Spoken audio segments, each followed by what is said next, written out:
到 Your Voice Sanctuary，我係你嘅唱歌老師 Sophia。就住上一次咧嘅震音嗰一 part 咧，大家都好有興趣同埋好想知道震音應該點樣唱、點樣學啦。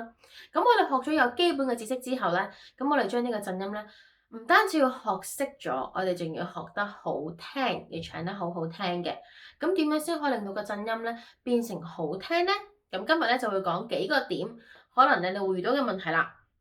第一就係話你唱震音嘅時候，會唔會唱得太快？例如，即係好快嘅你震音，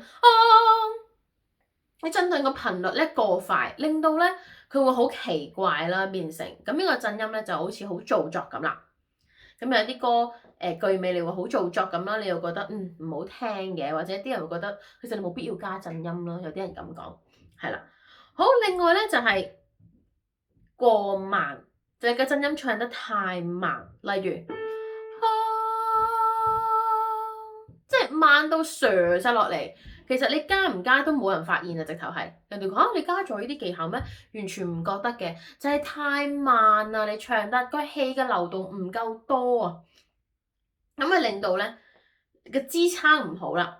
OK，第三咧就係唱嘅時候咧，你唱咗一啲叫假嘅震音同埋真嘅震音。嗱，記得震音咧應該用氣去帶動嘅，就唔應該咧淨係用把聲咧去製造嗰把聲音出嚟。例如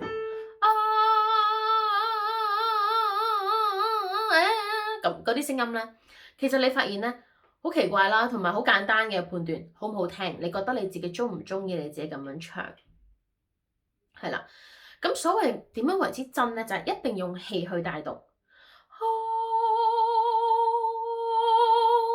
你唔使理佢個頻率究竟係幾大、幾細，或者佢幾咁快、幾咁慢，其實係在乎於你嘅氣嘅流動嘅。你個氣，我嘅氣好快，咁啦，或者咁快嘅氣嘅話，你唱你就會好短，係啦，唱得好短。咁但係我唔能夠去控制佢第二波嘅震音喺邊度出現噶嘛？係啦，你只能夠控制你嘅氣去，跟住你個嘴放鬆，打開埋呢個位置，喉嚨位置打開埋，放鬆俾個氣上嚟。呢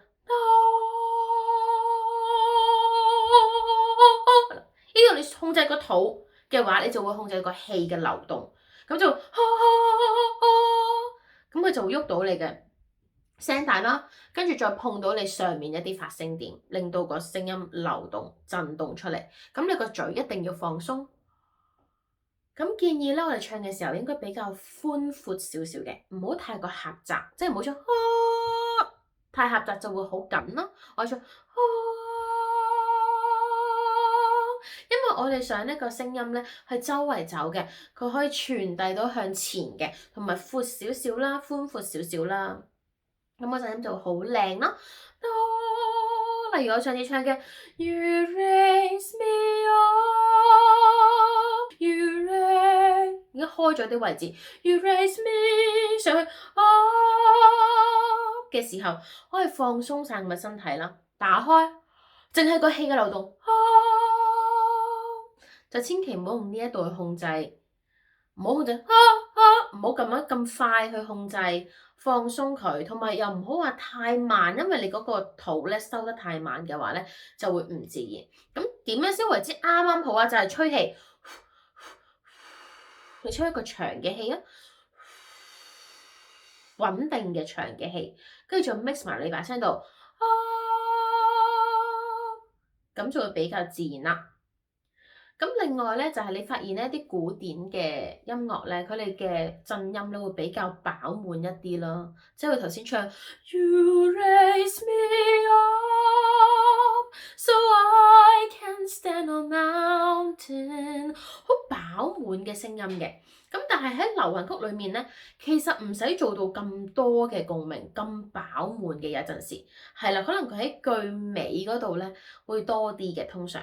例如咧，我哋唱一追再追嗰啲追嗰啲尾尾啦，一追再追喺個尾尾嗰度咧，通常就會做多少少呢啲震音啦，就唔需要咁飽滿嘅。你唱得我哋個位置係比較低少少啦。